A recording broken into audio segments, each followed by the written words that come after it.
This was before The Karate Kid. I don't know how many of you out there have seen this film, but it definitely, even though Ralph Macchio doesn't have as big a character or as much character development as Karate Kid, where he was the main star of the film, but you can see his acting abilities in this film, and you could see where he was going to go in his filmmaking career. And I thought it was fun. I mean, it's done by Mad Magazine, so there were little hokey moments, just like they keep saying something about a turd in a punch bowl all the time, and then eventually at a dance, there is a turd in the punch bowl. So, you know, yeah, that's a little hokey and a little silly, but I don't think it took away from the movie, which is about these young men who are sent away from home to go to military school for various reasons.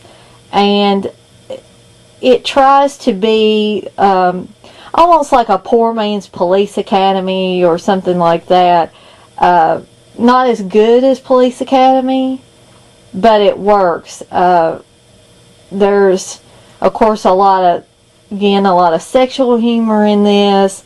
A lot of that wacky Mad Magazine humor. For those of you that remember reading Mad Magazine, I remember as a kid reading Mad Magazine and just thinking it was hilarious. You know, kids nowadays might not find it amusing, but I always did.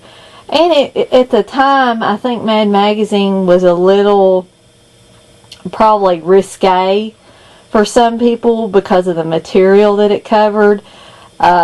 It probably wasn't on the level of National Lampoon's, but it still worked, still entertained me, and I was reading it as a lot of things I'd done in my youth at 12, 13 years old. And like I said, there was adult material in there, but like I've said before too, my parents never did tell me really what I could watch, what I could read. So I was reading Mad Magazine, watching all these horror movies and things like that. So anyway, like I said, this concerns these young men who for various reasons end up at a military academy, and all the hilarious stuff that happens to them, and they have a sergeant or whoever that comes to them and tries to kind of rough them up and make their life harder than it has to be, and they get back at him, and it's just, I was laughing at it. Maybe not so much as much as I do some other comedies, but again, I had fun with it. And it has Ralph Macchio in it, so, you know, how can you go wrong there?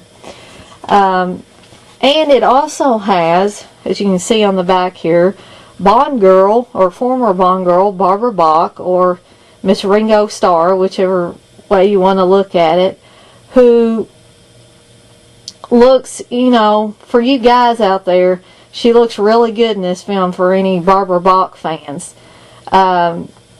She is a weapons expert, an instructor on weapons, and of course there's some sexual humor involved in that, as you can see the way she's dressed there. Again, really good film, worth a watch. Again, it's about an hour and 30 minutes long. The only extra features are a theatrical trailer, which I watched and enjoyed. Theatrical trailers are theatrical trailers, so some are better than others.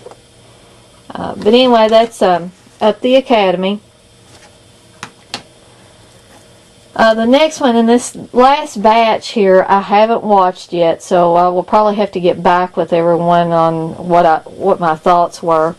The first one out of this bunch is The Flamingo Kid, and I had heard of this film. It's got Matt Dillon on it, as you can see there.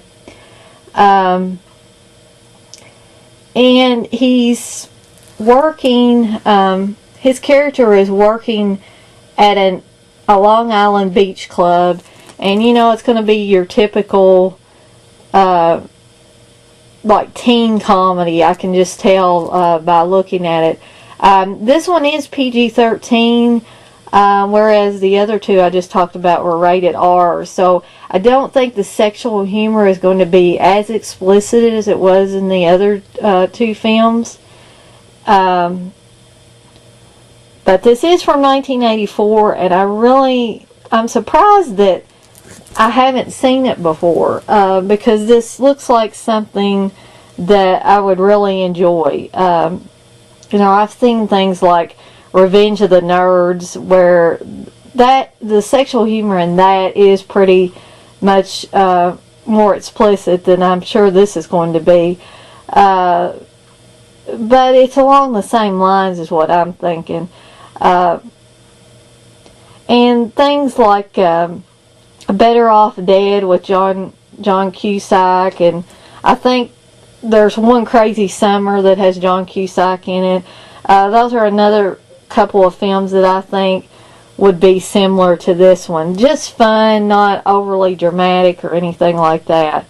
And that's what I like. You know, sometimes, you know, when you had a rough week at work or something, this is what you really want to watch. You want to watch something that's not going to make you think a lot, that's fun, that has some humor in it. And I think the Flamingo Kid's going to fit that bill, but we'll see.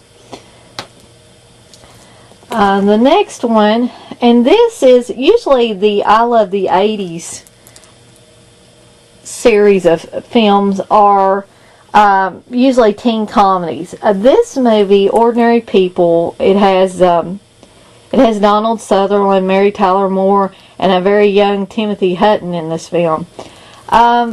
I had heard of Ordinary People before, but had never seen it. I'm looking forward to watching it. But again, this film is not going to be your typical, well, it's not going to be an 80s comedy. It's going to be more of a drama. This film is directed by Robert Redford, as you can see right there. And it concerns a family that is having to deal with the death of a son. Or in any movie that has to deal with the death of a child is always a difficult subject matter. And not only is it the parents this time around having to deal with the death of a child, it's dealing with a younger brother having to deal with the death of his older brother. And there's some scenes that talk about suicide, and it's not a real lighthearted film. I'm sure it's going to be very deep and sort of dark, but you know, I will save it for a day when I think I can handle. You know, this is one that you don't want to watch after you've had a rough day, I'm sure. But if it's one of those medium days where everything was going pretty well, you might want to, you know, give it a try, because I have heard from people that this is a really good movie.